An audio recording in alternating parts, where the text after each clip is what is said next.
मुस्लिम league नून के कायद नवाज शरीफ ने party का हंगामी इजलास लंदन में तलब कर लिया, जिसके बाद वजीर आजम शहबाज शरीफ और दीगर रहनुमा लंदन के लिए रवाना हो गए। सब्सक्राइब करें और बेल दबाएं ताकि कोई खबर रह न जाए। मुत्तहदा हुकूमत से ना महंगाई कंट्रोल हो रही है, ना मईशत की बेहतरी के लिए कोई ठोस इकदाम किए जा रहे हैं। तो क्या जो तजर्बाकार नवाज लीग है, पीपल्स पार्टी के रहनुमा बगैर तैयारी के हुकूमत में आ गए थे? क्योंकि तहरीक इंसाफ पे तो बहुत तनकीद की जाती थी ना, तो लग रहा था शायद इनकी बहुत तैयारी, इनको आने की भी बहुत जल्दी थी। पीपल्स पार्टी आज से 50 साल पहले गवर्नमेंट में आई थी और पीएमएलएन नवाज शरीफ 85 में गवर्नमेंट में आया था और फजलुर रहमान साहब तो हमेशा गवर्नमेंट में रहते हैं, पैदाइशी गवर्नमेंट के अंदर है। तो मैं कहना चाहता हूँ ये जो सोकाल तजर्बा का तजर्बा है, आप देखिएगा ये 2-2.5 महीना तो हो गया इनको। इससे जब ये निकलेंगे जो होशरुबा मामला के साथ आएंगे, जिसका तजर्बा है उनको है। इन्होंने माल समेटना शुरू कर दिया होगा, इन्होंने इलेक्शन के लिए करप्शन करनी शुरू कर दी होगी और जिस अंदाज से इनके आने के बाद आज डॉलर 190 पे जा पहुंचा है, आज स्टॉक हराम से गिर चुकी है, हर चीज महंगी है, लोड शेडिंग है, आटा महंगा, मुर्गी महंगी। मुर्गी तो महंगी होनी थी क्योंकि मुर्गी जो है मुर्गी रहना बन चुका है कुकड़ी, तो 750 की मुर्गी हो गई है। आटा महंगा, प्याज महंगी, टमाटर महंगे, महंगाई महंगाई महंगाई कुछ। और ये जो चैंपियंस थे, आज मैं पूछना था दूसरा, ये कहते थे PTIMF बिलावल कहता था, बेचारे वो मुफ्ता लेने के लिए वहां गए थे, उन्होंने कह दिया कि वापस भगा दिया वहां से कि जाओ टैक्सेस लगाओ, बिजली महंगी करो, डीजल महंगा करो, पेट्रोल महंगा करो और एमनेस्टी खत्म करो जो इंडस्ट्रीज को दी थी।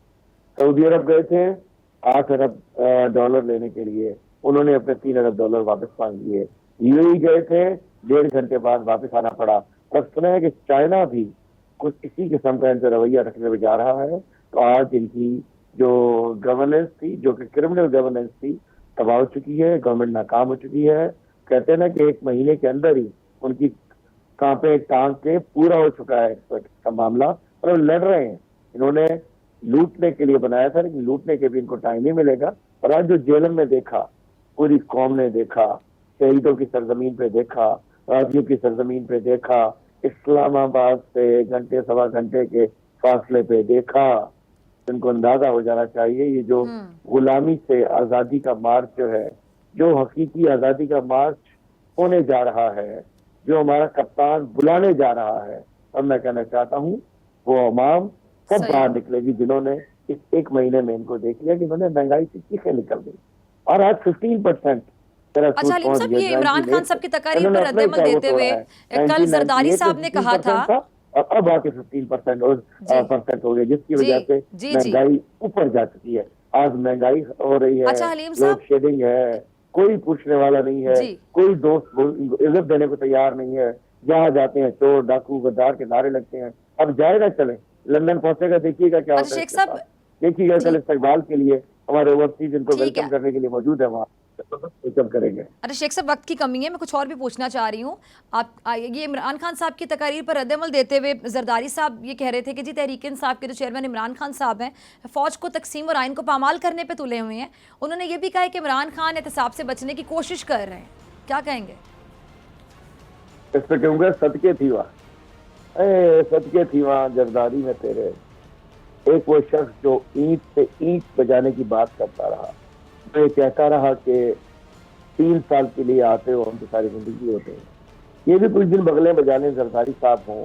और उसके अलावा जरदारी नहीं कह रहे, इससे पहले नवाज शरीफ ने क्या कुछ नहीं कहा, किस का नाम लेके किसने सबसे पहले हमारे इस इदारे को, हमारे मुसल्लह अफवाज के इदारे को किसने ग्राउंड पर लेकर आया, किसने इनको डॉन लीक्स वाले कौन है, ये लोग हैं, मेमो गेट वाले कौन है, ये लोग हैं, उसमें किसने आके या सादिक कौन था, इनका था। नवाज शरीफ ने किस जलसों में जल बाजवा का नाम लिया, किस अंदाज से मरीम नवाज भी एक जर्नैल का नाम लेती रही, अल्फैज का। इन लोगों ने फौज और जरदारी ने क्या कुछ नहीं किया।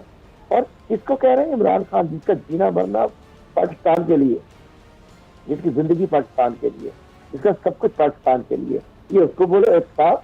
जरदारी करेगा एहतसाब? इमरान खान का एहतसाब? इमरान खान इंशाअल्लाह भी आएंगे, 2/3 मेजोरिटी से आएंगे। जेलम में देख लिया होगा आप लोगों ने, पता चल गया होगा सबको। इंशाअल्लाह 2/3 मेजोरिटी से आने के बाद इन चोरों डाकुओं के साथ इस दफा तब्दीली नहीं आएगी, इस दफा इनकलाब आएगा। सब्सक्राइब करें और बेल दबाएं ताकि कोई खबर रह न जाए।